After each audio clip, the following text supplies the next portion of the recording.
तो सबसे बड़ा रोग, ये सबसे बड़ा रोग, इसको छोड़ दो। लोगों का काम कहना ही है, क्योंकि लोगों को खुश करने पर जाओगे तो याद रखना लोग ऐसे हैं कि अगर इनको खुश करने के लिए अपनी जान भी दे दोगे ना, तब भी वो कहेंगे मर तो गया पर मन से नहीं। तो जब भी आप कोई काम करें, कोई बिजनेस कर रहे हैं, स्टार्टअप है, कुछ भी है, आपका इंटेंशन बदलाव होना चाहिए। आपका इंटेंशन एक अच्छा आइडिया होना चाहिए, एक ऐसी चीज जो आपको दुनिया में लाना, ना कि ऐसा कि भाई अरे ये भी चल रहा है वो भी चल रहा है, चाहे अच्छा है कि बुरा है, लेकिन कीप अ बैलेंस। कहीं पर भी एक्सट्रीम हो जाना उस क्षेत्र के लिए भी गलत है और हमारे लिए भी गलत है। सबने अपने माँ बाप से सुना होगा, मैंने तो सुना है कि अति अंतता क्षति की लक्ष्मी यानी धन की ओर भागने से कहीं ज्यादा अच्छा है मां सरस्वती की ओर भागना। जब आप मां सरस्वती की ओर भागते हैं तो लक्ष्मी जी अपने आप पीछे आती है। तो सबसे इजी तरीका है भगवान पर, और मैं हमेशा लोगों से भी कहती हूं कि जब कई बार लोग कहते हैं कि वो क्या कहेंगे, ये क्या कहेंगे, हमें इस चीज की टेंशन है, परिवार की टेंशन है, सोसाइटी की टेंशन है, रिलेटिव्स के फोन आएंगे उसकी टेंशन है। तो सबसे बड़ा रोग, ये सबसे बड़ा रोग, इसको छोड़ दो। लोगों का काम कहना ही है, क्योंकि लोगों को खुश करने पर जाओगे तो याद रखना लोग ऐसे हैं कि अगर इनको खुश करने के लिए अपनी जान भी दे दोगे ना, तब भी वो कहेंगे मर तो गया पर मन से नहीं मरा। इतना मुश्किल है इनको खुश करना। तो इनको खुश करने में अपना समय बर्बाद मत करिए, उसको खुश करने में करिए कि मेरे हर काम से वो कितना खुश होता है। मैं हमेशा एक बात कहती हूँ, जब भी आपको कंफ्यूजन आए ना कि मुझे क्या करना है, सही क्या है, गलत क्या है, तब एक बार ये सोचना मेरे इस काम से उसको कैसा लगेगा, और अगर आपको आंसर मिलता है उसको अच्छा लगेगा तो दुनिया को अच्छा लगे ना लगे काम कर दो, क्योंकि समय लगेगा। लेकिन जिस दिन सफल हो जाओगे उस दिन यही लोग जो आपसे कह रहे हैं इसकी बस की नहीं है, इससे कुछ नहीं होना, वही खड़े होकर ताली बजा रहे होंगे, ये बोल कर हमें तो पहले ही पता था कि बहुत आगे जाएगा। तो इनके भरोसे अपनी जिंदगी के फैसले मत लीजिए। तो हार जीत, ये प्रेशर, सोसाइटी का प्रेशर, लोग क्या कहेंगे, अगर इन चीजों के बारे में सोचते रहोगे तो शर्त लगा लीजिए आप मुझसे कि आप अपना काम पैसे के लिए और फेम के लिए ही करेंगे। लेकिन जब आप भगवान को खुश करने में काम करेंगे तब आपका इंटेंशन होगा बदलाव होगा। तो जब भी आप कोई काम करें, कोई बिजनेस कर रहे हैं, स्टार्टअप है, कुछ भी है, आपका इंटेंशन बदलाव होना चाहिए। आपका इंटेंशन एक अच्छा आइडिया होना चाहिए, एक ऐसी चीज जो आपको दुनिया में लाना, ना कि ऐसा कि भाई अरे ये भी चल रहा है वो भी चल रहा है, चाहे अच्छा है कि बुरा है, लेकिन पैसे तो मिल रहे हैं, फेमस तो हो रहे हैं तो कर लेते। कितने दिन तक करोगे? मूड बदलने में लोगों का वही बात है। आज रील्स कैसे देखते हैं लोग, इतनी जल्दी मूड बदलता है।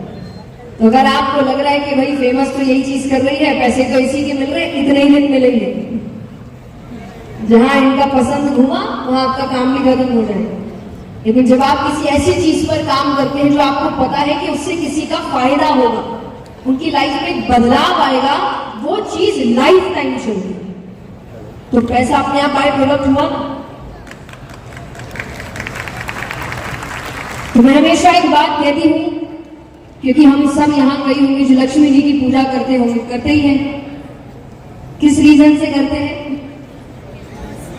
देखिए, हम तो भगवान को भी स्वार्थ से मनाते हैं। मैं हमेशा एक बात कहती हूँ, मनुष्य इतना स्वार्थी है कि अगर उसका एक काम ना होना वो भगवान बदल ले, कि भाई यहां काम नहीं हो रहा, कहीं और माथा टेकते हैं, कहीं और प्रसाद चढ़ाते हैं। इतना स्वार्थ कि भगवान से वो स्वार्थ के रिश्ते रखता है कि मेरा काम बनना चाहिए बस। तो इस चीज पर ध्यान नहीं देना है। लेकिन फिर भी जैसा मैंने कहा, तो लक्ष्मी जी की पूजा सभी करते होंगे, किस लिए करते हैं बताइए? धन के लिए, धन की प्राप्ति के लिए। पर उस पूजा से भी पहले मैं कहूंगी कि लक्ष्मी यानी धन की ओर भागने से कहीं ज्यादा अच्छा है मां सरस्वती की ओर भागना। जब आप मां सरस्वती की ओर भागते हैं तो लक्ष्मी जी अपने आप पीछे आते हैं, यानी धन की ओर नहीं, ज्ञान की ओर भागिए, कला की ओर भागिए, तब अपने आप सब कुछ पीछे आएगा। क्योंकि याद रखना, आपका पैसा आपसे कोई भी छीन सकता है, आपका नाम आपसे कोई भी छीन सकता है, आपका घर बार आपसे छीन सकते हैं, पेपर्स, डॉक्यूमेंट्स, प्रॉपर्टी सब कुछ छीन सकते हैं, पर आपका ज्ञान कोई आपसे नहीं छीन सकता। और वही आपको ये सारी चीजें वापस दिला सकती है। तो इसलिए भागना किसके पीछे है? क्या? मां सरस्वती, ज्ञान, कला, इसके पीछे भागना। दूसरा पॉइंट मैं हमेशा कहती हूं कि कीप अ बैलेंस। कहीं पर भी एक्सट्रीम हो जाना उस क्षेत्र के लिए भी गलत है और हमारे लिए भी गलत है। सबने अपने माँ बाप से सुना होगा, मैंने तो सुना है कि अति अंतता क्षति, कि अति किसी भी चीज की अच्छी नहीं होती। तो इसीलिए एक बैलेंस बनाकर रखिए अपने प्रोफेशनल लाइफ में और अपनी पर्सनल लाइफ में। आपके रिश्ते भी आपके लिए बहुत जरूरी है। याद रखना, काम वापस आ जाएगा, ये भाग दौड़ भी वापस आ जाएगी। आजकल तो किसी भी उम्र में हम देखते हैं कि 90 की उम्र में भी किसी ने बिजनेस शुरू कर दिया और काम अच्छा कर दिया, लेकिन अपने वापस नहीं आते, उस समय वापस नहीं आता। मैं हमेशा एक कहानी कहती हूँ और एक सच्ची कहानी है कि एक व्यक्ति था, उसकी पत्नी, उसके बच्चे हमेशा समय मांगते थे उससे कि थोड़ा समय तो परिवार में दो। और वो कहता था कि अरे मैं किसके लिए कमा रहा हूं, तुम्हारे लिए तो कर रहा हूं ना, सब कुछ तुम्हारे लिए तो हो रहा है। अरे बस थोड़ा सा समय और, कुछ साल और, बस इतना कमा ले, फिर सब कुछ छोड़कर रिटायर होकर इसका मजा उठाएंगे, फिर जिंदगी भर घूमेंगे ही घूमेंगे। उसने काफी समय तक अपना समय ऐसे ही बर्बाद किया, ना पत्नी के साथ समय बिताया, ना बच्चों के साथ समय बिताया। और विचार करिए, उसका लास्ट डे है काम का और वो घर जा ही रहा है, वहां पर पत्नी मायके गई हुई थी बच्चों के साथ, वो वापस घर लौट रही है और दोनों की बातें हो रही है कि आज से तो काम खत्म, रिटायरमेंट है, कल से तो पूरा समय परिवार का। कि अचानक उसको एक्सीडेंट होने की आवाज आती है और उसकी पत्नी और उसके बच्चे जिस कार में थे, उस कार का एक्सीडेंट होता है, वो सभी मर जाते हैं। ये एक सच्ची घटना है। और अब उसको लगता है कि इस पूरे पैसे का मैं क्या करूं कि जिनके लिए कमाया था वही नहीं है। तो ये पैसा वापस आ सकता है, ये काम वापस आ सकता है, पर आपके अपने वापस नहीं आ सकते, ये समय वापस। तो थोड़ा समय परिवार के साथ भी, ये याद रहेगा आपको, क्योंकि इंसान हर चीज खुशी के लिए करता है, अपनों के लिए करता है, लेकिन भूल जाता है कि वो इस भागदौड़ में अपनों को ही पीछे छोड़ता है। तो इसीलिए बैलेंस बनाकर रखिए। मैं हमेशा कहती हूँ, स्पिरिचुअलिटी का, आध्यात्मिकता का अर्थ ये कभी नहीं होता कि आप मटेरियलिस्टिक लाइफ छोड़ दीजिए, ये एक मिथ है। और इसका सबसे बड़ा एग्जाम्पल है श्रीमद् भगवद गीता, क्योंकि दुनिया का सबसे बड़ा स्पिरिचुअल सेशन उसी वक्त हुआ था जब श्री कृष्ण अर्जुन को आध्यात्मिक ज्ञान दे रहे थे। और वो ज्ञान किसको दे रहे हैं? जो आगे जाकर राजा बनने वाला है। राजा से ज्यादा ऐश्वर्य किसी के पास होता है? आज के तो राजाओं के पास फिर भी ना हो, पर उस वक्त तो क्या बात, इतना ऐश्वर्य तो किसी के पास नहीं होता। उसको आध्यात्मिक ज्ञान दिया जा रहा है। और ऐसा नहीं है कि उस आध्यात्मिक ज्ञान के बाद उसने राज्य छोड़ दिया, नहीं छोड़ा, तो राज्य में रहता है, राज करता है, ऐश्वर्य के बीच रहता है। तो आध्यात्म आपको कमल बनना सिखाता है कि उस पर पानी की बूंद पड़ने के बाद भी वो स्पष्ट दिखती है। वो उसको ग्रहण नहीं करता, बीच में रहता है, वो नहीं छोड़ता। तो यहां रहना है, चीजों को आनंद भी लेना है, क्योंकि अगर गृहस्थ चुना है तो मैं हमेशा कहती हूँ कि विद्यार्थी जीवन के बाद दो रास्ते जाते हैं, या तो गृहस्थ या वैराग्य। ये आप अपनी मर्जी से चुनिए कि किसको गृहस्थ जीवन में जाना है, किसको वैराग्य। अगर गृहस्थ चुना है तो ढंग से जियो। मैं उन स्पीकर में से नहीं हूं जो आपको आकर ये कहे कि ये सब मोह माया है। ये मैं कथा में भी नहीं कहती कि ये सब नहीं करना, सब मोह माया है, सब यही छूट जाएगा। छूट जाएगा पता है, लेकिन जब तक है तब तक तो काम करेंगे, तब तक तो अच्छे से जिएंगे। गृहस्थ चुना है तो ढंग से जिएंगे, नहीं चुना होता तो वैराग्य चुनते, तब रहते जंगलों में। ये बीच का रास्ता चुनना मुझे समझ में नहीं आता। तो गृहस्थ चुना है तो ढंग से जियो, काम करो, मेहनत करो, धन कमाओ, अच्छी जिंदगी जियो, अपने माँ बाप को अच्छी जिंदगी दो। उन्होंने बहुत मेहनत की है आपके लिए, अब आपका फर्ज बनता है उनको एक अच्छी जिंदगी देना। उसके लिए तो काम करना पड़ेगा। और कौन कहता है कि पैसे गलत होते हैं? अगर उनको सही चीजों में उनका इस्तेमाल किया जाए तो इससे अच्छी चीज और कोई नहीं है। जब आपके पास एक अच्छा खासा अमाउंट होता है, पावर होता है, तभी जाकर आप एक बड़े स्केल का बदलाव ला सकते हैं। ये सच है कि नहीं? लेकिन हमें तो बस पैसे का मतलब, कोई पैसा कमा नहीं रहा है, चोर है। यही खुद कमाए तो मेहनत है। तो ये थॉट थोड़ा सा, पैसे को गलत समझना, ये निकाल दीजिए। कमल बनना सीखिए कि सबके बीच रहना है, इस्तेमाल भी करना है, अपनी ड्यूटीज निभानी है, लेकिन ये जानते हुए कि ये सब हमेशा नहीं रहेगा।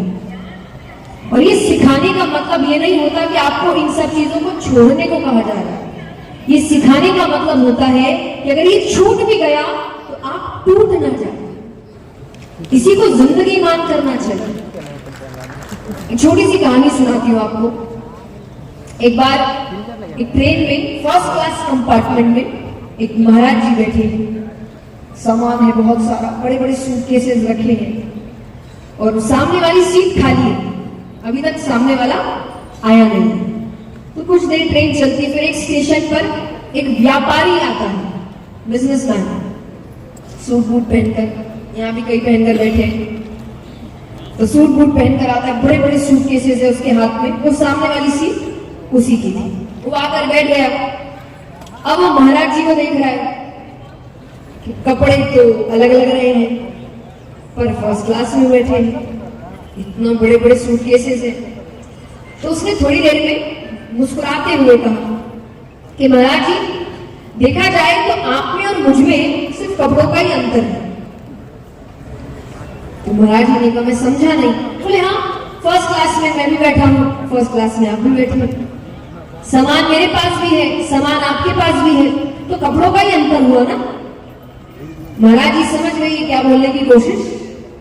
अब ज्ञानी व्यक्ति की एक खासियत होती है, वो हर वक्त नहीं बोलते, पर जब बोलते हैं तो सटीक बोलते हैं। तो उन्होंने कहा, अभी नहीं, इसको सही समय पर जवाब दूंगा। कुछ दूर ट्रेन चलती है, एक स्टेशन पर रुकती है। महाराज जी ने कहा, चाय पियोगे? बोले, हाँ चलिए। तो बाहर गए, स्टेशन पे चाय की दुकान पर बैठ गए, चाय पी रहे हैं। अभी तक महाराज जी ने वो टॉपिक छेड़ा ही नहीं है। अब ट्रेन के चलने की सीटी बजती है, वो खड़ा होता है कि महाराज जी ने उसका हाथ पकड़ लिया। महाराज जी ने कहा, अच्छा तुम ट्रेन में क्या कह रहे थे? अरे बोले, वो सब छोड़िए, ट्रेन चल रही है। बोले, स्टेशन है, यहाँ तो ट्रेन चलती है, ट्रेन आती है, ट्रेन रुकती है, काम ही यही है। तुम ये बताओ, तुम बोल क्या रहे थे? अरे बोले, मेरा सामान पड़ा है अंदर। बोले, सामान तो मेरा भी पड़ा है, तुमने ही तो कहा था। तुम ये बताओ, तुम में और मुझ में बदलाव क्या है? अब वो एक दो बार कोशिश करता है, पर हर बार वो कोई ना कोई बहाना देकर रोक कर ही रखे। अंत में उसने हाथ छुड़ाते हुए कहा कि मैं समझ गया आप क्या कहने की कोशिश कर रहे हैं। हाँ, आप में और मुझ में बदलाव है, पर बदलाव बस इतना है कि फर्स्ट क्लास में आप भी बैठे हैं, फर्स्ट क्लास में मैं भी बैठा हूं, सूटकेसेस मेरे पास भी है, सूटकेसेस आपके पास भी है, पर आप जब चाहे उस सामान को छोड़ सकते हैं और मैं उस सामान को कभी नहीं छोड़ सकती।